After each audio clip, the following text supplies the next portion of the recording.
Hey everyone, this is Elenbaas from Nightlight Astrology. Happy Friday, everybody. I hope you guys had a nice holiday and that you got a chance to watch the Grabbed episode from yesterday where we did some storytelling from eclipse season. Those stories were fantastic. So if you haven't seen that episode, check it out. Today, we are going to take a look at a transit that is starting to perfect, coming in over the weekend, and will be like hot Monday, Tuesday, Wednesday of next week. So I think it's good to get out in front of certain transits, especially ones that are a little bit more intense. This one is an opposition between Mercury in the sign of Sagittarius and Mars, who is retrograde in Mercury's sign of Gemini. So effectively, you have Mars retrograde opposing its host, Mercury, and that should be pretty dynamic. Also, Venus coming in not too much further behind Mercury's opposition to Mars. And so that's going to fit into the way that we look at the transit a little bit today as well. I've got three themes to watch for. I've got an I-ching hexagram that we are going to call on for advice in dealing with this particular transit, which I think will be helpful. And we'll unpack the transit itself on the real-time clock and stuff like that. So before we get into it, as always, like and subscribe. It helps the channel to grow. We are almost to 50,000 subscribers. I can hardly believe it. It doesn't feel like that long ago that I was starting this channel. So it's just crazy to see how much it's grown. I'm so thankful for everybody who's joined, especially the people who are newcomers to the channel. Great to have you here. Welcome to the community. I hope that you're enjoying learning from this content that's giving you something good. Help us get to 50,000 subscribers. We've got some special things planned when we get there. We'll wait to announce and reveal those fun things until we cross the 50,000 subscriber mark. In the meantime, leave comments. It helps the channel to grow. You can always find a transcript of any of my daily talks on my website, nightlightastrology.com. Right now, we are also in Kickstarter mode, the last days of the year. I go into a period of reflection and prayer, sort of centering myself, preparing for another year of content creation ahead. I create content 5 days a week, year round. It's like the post office. No matter what the weather is, we try to show up here and bring you astrological content to go with your daily life. If you are able to pitch in and support us, we greatly appreciate it. You can find the link to the Kickstarter in the description of this video in the comments section below. As of the moment that I'm making this right now, right before Thanksgiving, I'm kind of making a few in advance because we've got family plans. We are at 232 backers, well on our way now, but our goal is 1,608. So we still need, over 1,400 subscribers to pitch in and help us get there. Anything that you're able to donate is super appreciated. We know that some people don't have a lot. If you aren't able to, your prayers are also appreciated. We just appreciate good energy coming toward us, trying to meet our goals. This Kickstarter supports my whole staff, myself, my family, this channel, and some of the stretch goals we have this year. The big one is to develop a donation-based reading clinic so that I can employ some of my best graduates from my training programs to give readings to people so that they can get experience and make a little bit of money, start their careers, while also offering really affordable rates to people who otherwise couldn't afford readings. That is our big goal this year. So when you donate, you are helping us pay a staff, support this channel, and also build something really cool. When you donate, you can choose a bunch of different rewards. We have reward readings, special talks, and lectures that I don't release anywhere else, including the Astrology of 2023, year-ahead horoscope reading with all the major transits of the year for your sun and rising sign, a bunch of talks that I do on the planets. I have a talk on Saturn that I do that's really interesting. It's not released anywhere else. And then we have all of my classes, the Roots and Spheres class. Come join me and my wife for a moon circle journey throughout all of the moon cycles of 2023, where we pair planetary teachers. We diet plants alongside of every moon cycle while we study that moon cycle and learn from it. The masterclass series, if you want some advanced topics in Hellenistic astrology. And then you can bundle my courses together. And these are all like 50% off or more of the normal price. So you can bundle my year 1, year 2 horary class, all our 1-year programs, certification programs, and then my my workshop program where I read for people and we have a lot of live practice sessions with more advanced work. That's called Readings and Passages. So 4 years worth of content material, you can buy those programs for 50% off, bundle them, you save even more through the Kickstarter, and then you can redeem those whenever you want. You want to take those programs in 2023 or 4 or 5, you can use them and redeem them whenever you want. So really good deals right now. If you donate, help us meet our goal. We really appreciate all of your support from last year. Check out the video I made for the Kickstarter. You can see some of the goals that we accomplished last year and all of the things that we did thanks to your support. And yeah, just thank you. Really appreciate you guys. All right, let's get into it. We're going to take a look at the real-time clock. And we're going to look at this transit between Mercury and Mars. So Mercury will be opposite to Mars on November 29th. And I'll show you on the screen here. All right, so here it is. This is Tuesday, November 29th, but you will be feeling it's like coming in hot over the weekend. Here's Mercury opposing Mars, but I'm going to back this up just a little bit so that you can see. Here's Mercury at 17 on Monday, 16 on Sunday, 14 on Saturday. So as soon as you hit the weekend, this transit is coming in very quickly. And the reason it's a big deal is, again, because Mars is retrograde right now, the god of war, the god of courage and competition, bravery and conflict. That god is retrograde right now. And so there's a lot of changes, and the twist of fate and destiny is really happening in that whole sign house of Gemini in your birth chart right now, for example, wherever it lands in your chart. And as that's happening, Mercury's host, or Mars's host while retrograde in Gemini, is Mercury. So now it's coming into a polarizing opposition. Oppositions are naturally polarizing. The work of an opposition is to learn how to hold that tension, not how to balance it perfectly, but how to hold the tension of the opposites. So here we have Mercury, the host, opposing its guest in its sign. And that is happening. And then shortly after it, Venus will also go through the opposition with Mars, which we're going to try to include sort of contextually on the periphery of how we approach this today. So as that comes through, you can expect that it's a little bit of an intense transit. It's very quick. So, by the end of the week, by Friday, December 2nd, that transit is over. Venus will pass over the opposition by midweek Wednesday into Thursday, into like December 1st. So November 30th, December 1st, you're going to see Venus then pass through the opposition. That's a little different. We'll visit that as well next week. But as that comes through, there are some things to watch for, and we want to get out ahead of them because these are a little bit more intense. And I feel like, especially with intense polarizing transits, oppositions, I think, forewarned is forearmed. So it's like, let's get into it. But before we do that today, I want to read you a few things from, as you guys know, I am a big fan of James Hillman, the archetypal psychologist who was a student of Carl Jung and who was really hospitable to archetypes in astrology and the crossover with depth psychology and the field that he's sort of responsible for, archetypal psychology. So I'm going to read you just a few little things from an essay. And I've actually read this before, so you may have heard me say this before. This comes from an essay that he wrote called Hermetic Intoxication. So he says this, let's see, Google, Internet Archive, Wikipedia resurrect the ghost of ancient Hermeticism, the vast collection of occult wisdom literature, mnemonic images, symbols, and magical practices aimed at the mastery of all knowledge. Its followers from Renaissance Italy to Elizabethan England attributed the teachings to Hermes himself or to another god of world knowledge, Thoth of the Egyptians.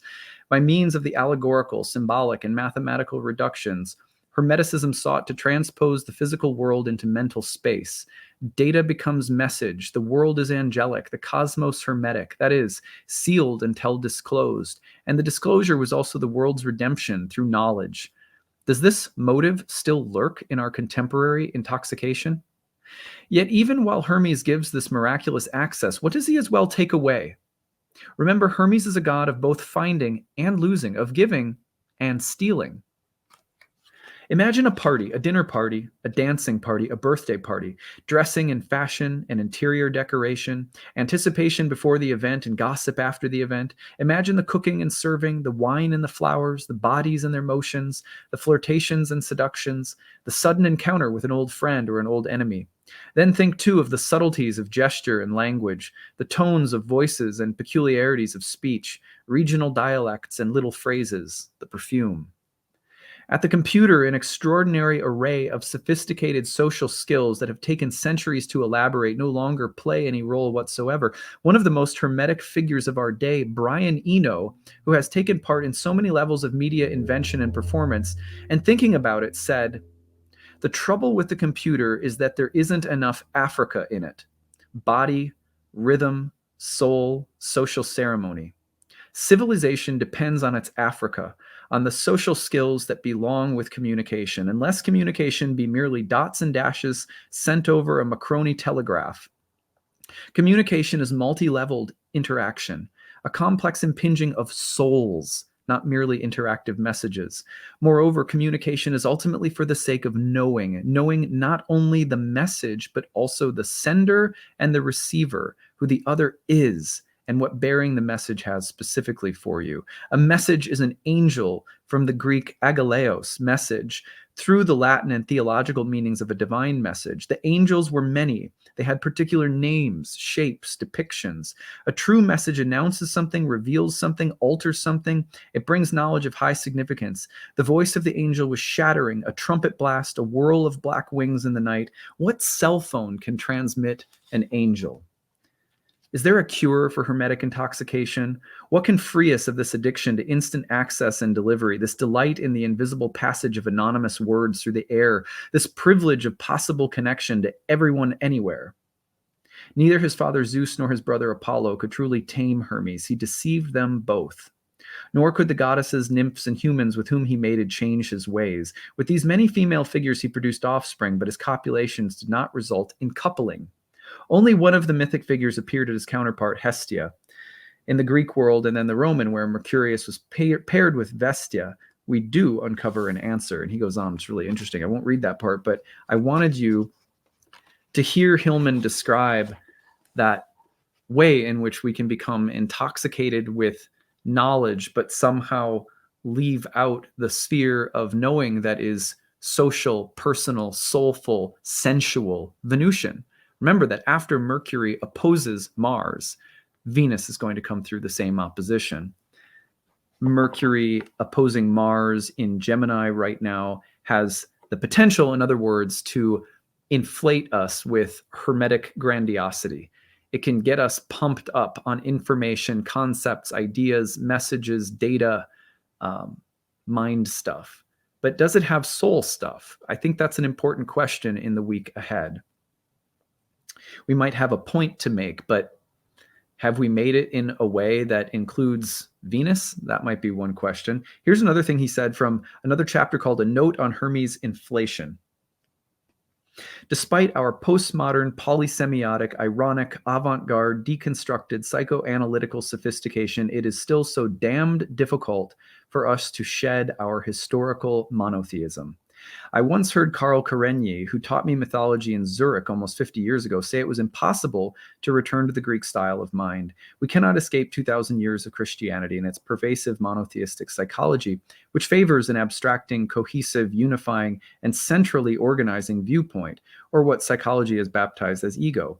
We seem unable to escape obeisance to one-sidedness, Jung's definition of neurosis, by the way, which raises one or another perspective above all others.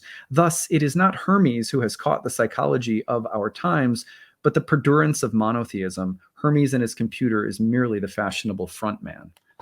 So what he's saying there is that a lot of what we think of as hermetic, relativistic, open-minded, clever and diverse thinking, like we're living in this kind of digital age. And what Hillman's saying there is, in a sense, we've made Mercury the new monotheistic god. And he's not necessarily against monotheism, as long as it's monotheism, a universe of monotheism exists alongside of and interacts with the universe of polytheism. So he's not, it sounds like he's slamming monotheism or Christianity, but he's actually much more broad-minded than that. Anyway, he goes on to say that this is no longer the ancient Hermes, the polytheistic Hermes, but a mercurial mask disguising the same old monotheism of our civilization. This Hermes offers neither help for the wayfarer nor guidance of the souls, nor can he link human life to its depths in the underworld and its shades.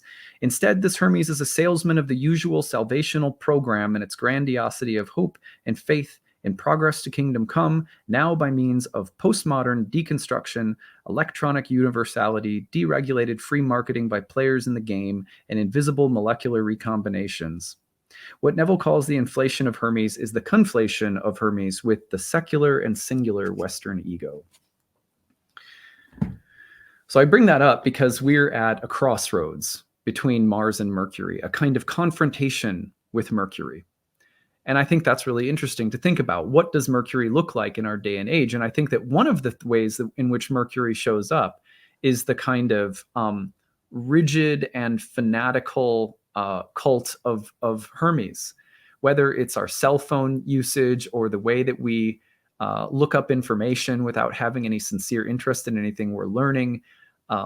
If it is the feeling that I can do and be anything and clever, open-minded, shifty, changeable, ambivalent, ironic humor is like it's like a cult that we all belong to unknowingly.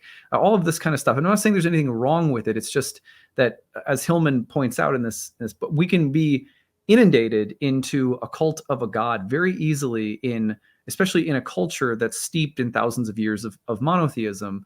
Whereas in many parts of the world, and especially in the ancient world that produced astrology, the gods were many, they were plural, and there was always a way of understanding or of seeking to understand the multivalence and presence of the gods in groups.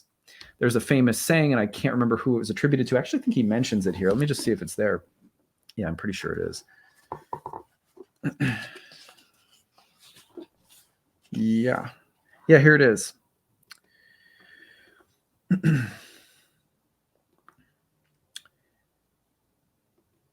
The mutual entailment of the gods was a genuine Platonic lesson. He recalls Schiller's verse, and he says something, I believe it's in maybe German.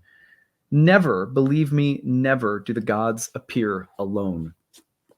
One of the goals of astrology truly is to be able to recognize the plurality of gods and archetypes in our day-to-day life, especially because when we start privileging any one god in our consciousness, that's when we tend to get grabbed and seized to the extent that relating stops and fanaticism begins. And it can happen really unconsciously. Like, in other words, one way in which we're all sort of fanatical is by means of our Mercurial idolatry. Like and I'm part of it, right? Like we're sort of in this subconscious collective Mercury cult, right?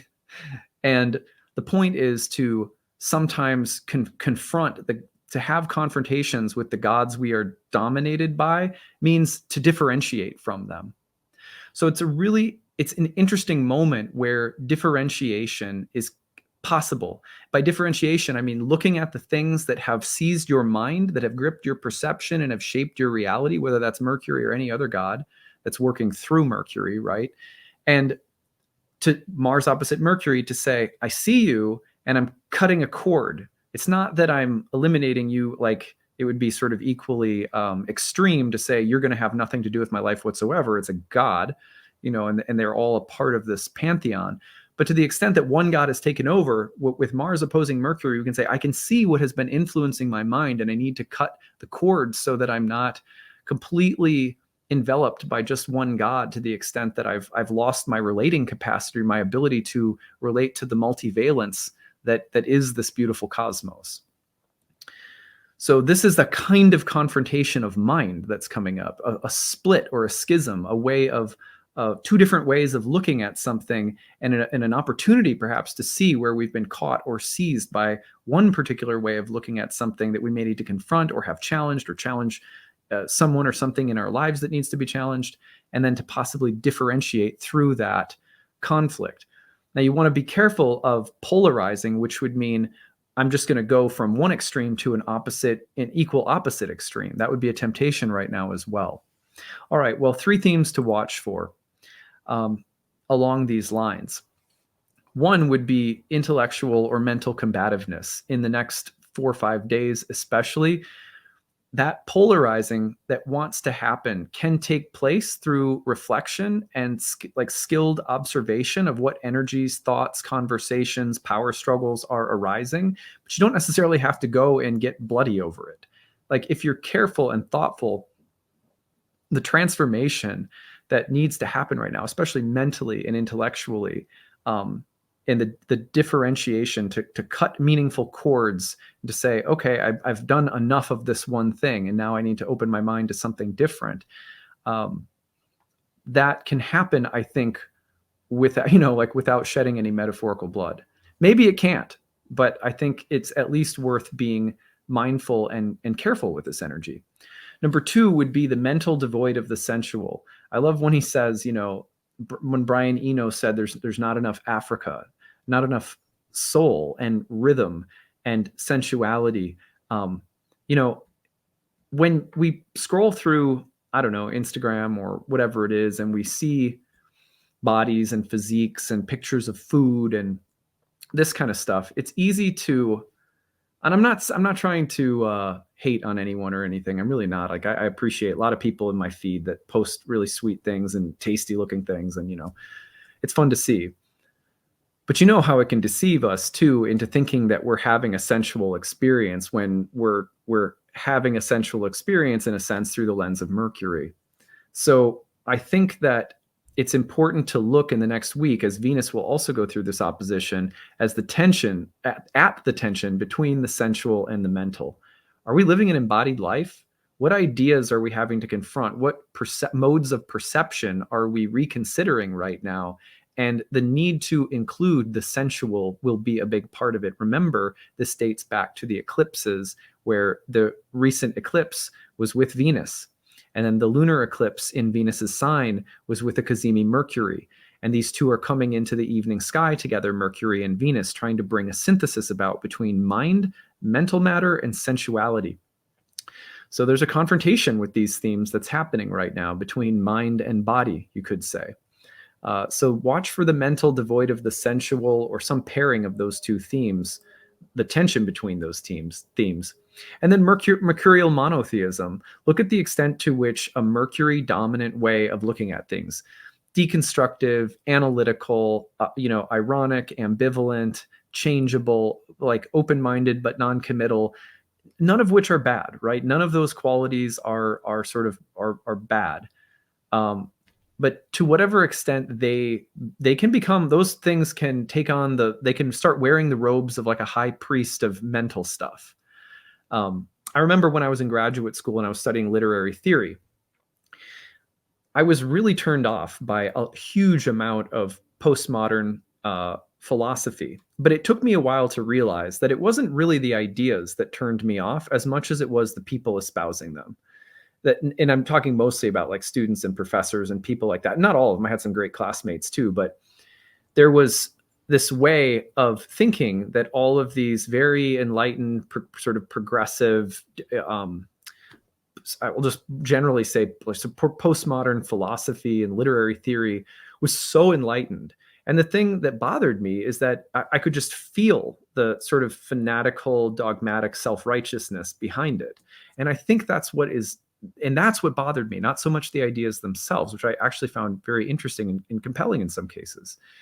But I think that's what you have to be careful of with the Mercurial monotheism. It's like some level at which we have been seduced into the cult of Mercury, right? There could be some confrontation with that in our lives in the next week. I know that might sound vague, but I hope that you'll find meaning in that. And then if you have stories, please do share them, because I'm not sure I can articulate it any better than that at this moment. But for example, I think one simple example would be someone being like, okay, I'm turning off my social media or something like that. Anyway, I asked the I-ching for some advice. I said, what would you recommend what would be some advice for this particular transit? I got hexagram 31, which is often translated as attraction. And the second line was changing.